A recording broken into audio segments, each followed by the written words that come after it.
विचित्रता के लिए प्रसिद्ध भारत को साधु संतों की भूमि के रूप में जाना जाता है।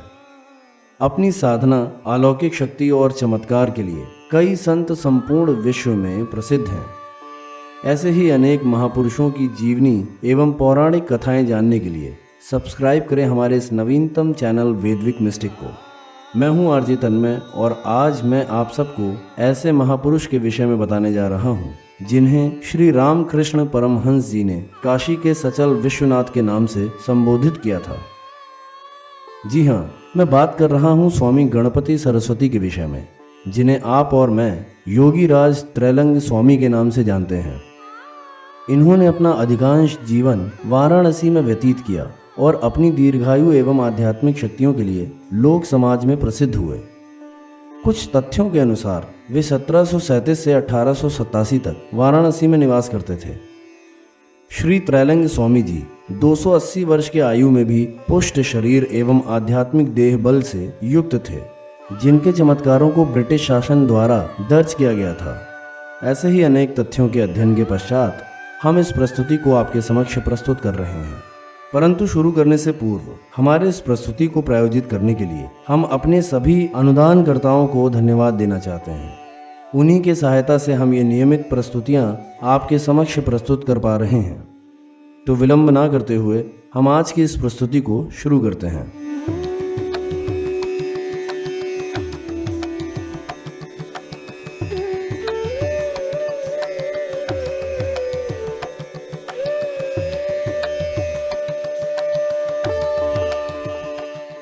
जन्म एवं प्रारंभिक जीवन। महान योगी त्रैलंग स्वामी का जन्म आंध्र प्रदेश में स्थित विजयाना नामक जनपद के एक छोटे से गांव होलिया में हुआ था। वास्तव में उनका जन्म नाम बॉड्डापति शिवराम राव था। गुरुदेव के अनुसार 8 जनवरी 1607 ईस्वी के रात्र में तेलंगाना के एक भूपति एवं ब्राह्मण कुल में शिवराम का जन्म हुआ था, अर्थात भारतीय शक संवत अनुसार 1529 के पौष शुक्ल एकादशी के दिन वृषभ राशि लग्न में सिंह एवं रोहिणी नक्षत्र में जन्मे इस दिव्य शिशु का जन्म हुआ था। इनके पिता एक अति प्रभावशाली भूपति एवं गांव के मुखिया थे, जिनका नाम बॉड्डापति नृसिंह राव था। इनकी माता विद्यावती देवी महादेव की उपासिका थीं। अनेक वर्ष बीतने के पश्चात भी उन्हें संतान प्राप्त नहीं हो रहा था। अंततः उन्होंने कठोर व्रत एवं भक्ति द्वारा महादेव की कृपा स्वरूप एक पुत्र को जन्म दिया। शिव कृपा से पुत्र प्राप्ति के कारण उन्होंने इसका नाम शिवराम रखा था। बाल्यकाल से ही इनका स्वभाव सहज नहीं था। वे एक प्रभावशाली भूपति के पुत्र थे, अतः उनके समक्ष भू क्षेत्र एवं धन का कोई अभाव नहीं था। परंतु बालक शिवराम बचपन से ही शांत एवं वैरागी स्वभाव का था। वह अन्य समवयस्क बालकों के भांति खेल कूद में रुचि न लेकर सर्वदा गहन चिंतन में डूबा रहता था। माता विद्यावती देवी ने बालक शिवराम के मन में ईश्वर भक्ति के बीज को अंकुरित किया था। अतः माता को अपना प्रथम गुरु मानते हुए बालक शिवराम पूजा पाठ में मग्न रहते थे। बालक शिवराम गांव के शिव मंदिर में घंटों ध्यानस्थ रहने लगा। एक दिन गांव के बाहर एक पीपल के वृक्ष के नीचे ध्यान मुद्रा में बैठे शिवराम के पास एक भयानक सर्प को बैठा देख गांव वाले आश्चर्यचकित हो गए। आसपास के गांव में चर्चा होने लगी कि भूपति नृसिंह राव के घर में किसी दिव्य आत्मा का आगमन हुआ है। उम्र बढ़ने के साथ साथ शिवराम की ध्यान साधना एवं पूजा पाठ में रुचि और बढ़ने लगी। वैसे ये रुचि भूपति नृसिंह राव को विचलित कर रही थी। इतने बड़े विषय संपत्ति के उत्तराधिकारी को ध्यान एवं साधना में बहकता देख के वे चिंतित हो उठे। उन्होंने शिवराम का विवाह सावित्री देवी से तय कर दिया। प्रथमतः शिवराम इस विवाह के लिए प्रस्तुत नहीं हुए, परंतु विद्यावती देवी के जिद एवं मातृ आज्ञा पालन हेतु उन्होंने विवाह प्रस्ताव स्वीकार कर लिया। अधिकांश लोग ये नहीं जानते कि त्रैलंग स्वामी विवाहित थे। गुरुदेव कहते हैं कि सर्वोत्तम मनुष्य वो होता है जो जीवन के चतुराश्रमों का पालन करे, और त्रैलंग स्वामी उनमें से एक प्रमुख उदाहरण है। 1624 ईस्वी में मात्र 28 वर्ष की आयु में उनका विवाह हुआ, परंतु विवाह के पश्चात भी कुछ नहीं बदला। शिवराम ध्यान साधना एवं पूजा पाठ में ही मग्न रहते थे। शिवराम जब 42 वर्ष के हुए थे, ठीक उसी समय भूपति नृसिंह राव का देहावसान हो गया। पिता के मृत्यु के पश्चात शिवराम विषय संपत्ति एवं माया मोह से विमुख होकर पुनः ध्यान साधना में लीन रहने लगे।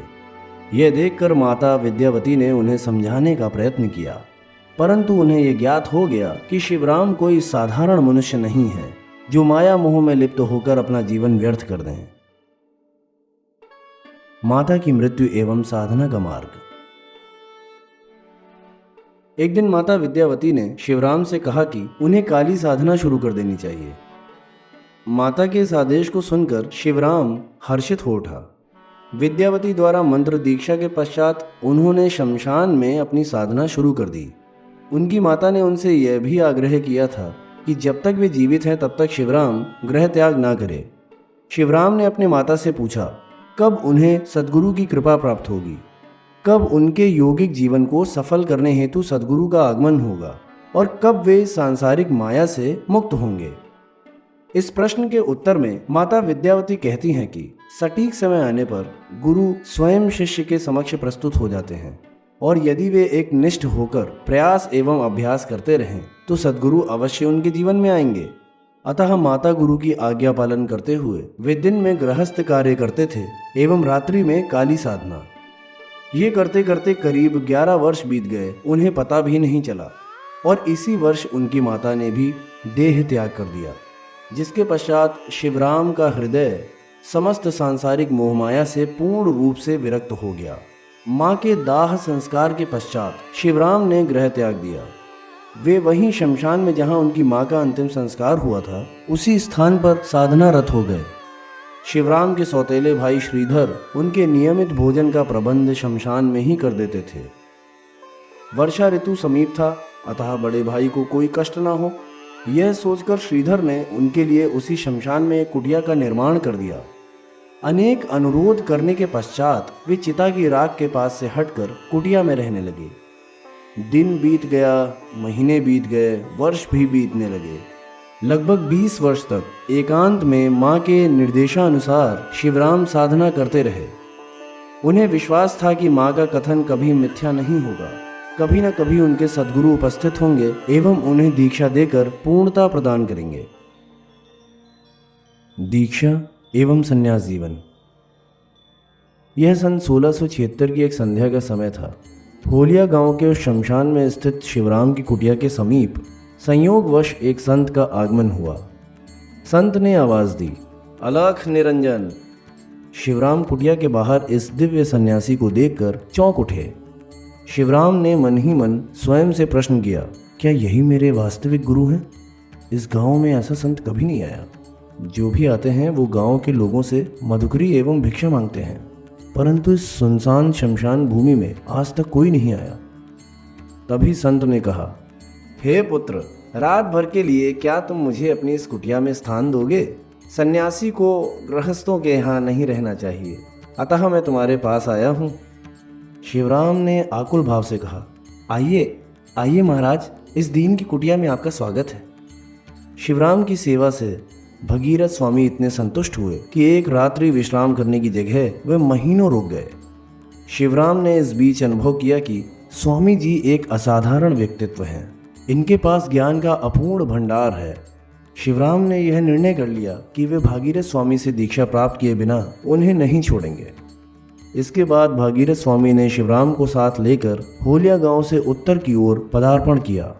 वे कब चले गए, श्रीधर एवं समूचे गांव वालों को इसका ज्ञात नहीं चला। एक अरसे तक विभिन्न तीर्थ स्थानों के दर्शन करते हुए वे दोनों पुष्कर के महापुण्य क्षेत्र में पहुंचे।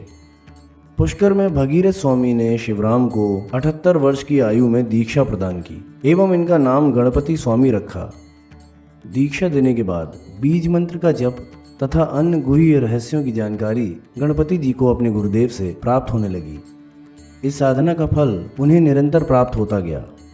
10 वर्ष के पश्चात सहसा भागीरथ स्वामी ने गणपति को अपने निकट बुलाकर कहा, अब तुम पूर्ण हो गए हो, मेरे पास देने को अब कुछ शेष नहीं रह गया है। तुम में शक्ति का पूर्ण विकास हो गया है। यह स्मरण रखना कि भगवत कृपा से तुम्हें जो कुछ भी प्राप्त हुआ है उसका उपयोग केवल कल्याण के लिए ही करना। अपनी शक्ति पर घमंड मत करना। परमेश्वर से बढ़कर इस जगत में अन्य कोई सत्ता नहीं है। मैं अब तक इस शरीर को इसलिए छोड़ नहीं रहा था ताकि तुम्हें पूर्ण रूप में देख सकूं। मेरे जाने के बाद यहाँ रुकने की आवश्यकता नहीं है। तीर्थ यात्रा करो जैसे कि मैं करता था। मानसरोवर और हिमालय की यात्रा अवश्य करना। वहाँ ऐसे अनेक तपस्वी हैं जिनके आशीर्वाद से तुम्हारा कल्याण होगा। सन 1665 ईस्वी के किसी एक दिन भगीरथ स्वामी अनंत धाम को चले गए। गुरुदेव की अंतिम आज्ञा के अनुसार गणपति तीर्थ यात्रा के लिए चल पड़े। तब उनकी आयु लगभग 88 वर्ष की थी। इस उम्र में भी उनका शरीर पूरी तरह सुगठित एवं बुढ़ापे का कोई चिन्ह नहीं था। इसके पश्चात इन्होंने नेपाल, तिब्बत, गंगोत्री, यमुनोत्री, मानसरोवर आदि क्षेत्रों में कठोर साधना करके अनेक सिद्धियां प्राप्त की। आज हमने इस महापुरुष के प्रारंभिक जीवन को जाना और आने वाले भाग में हम जानेंगे उनके चमत्कार एवं काशी निवास की घटनाओं को। आज के लिए मैं आरजे तन्मय आपसे आज्ञा चाहता हूँ। हम शीघ्र मिलेंगे, तब तक के लिए देखते रहें वैदिक मिस्टिक।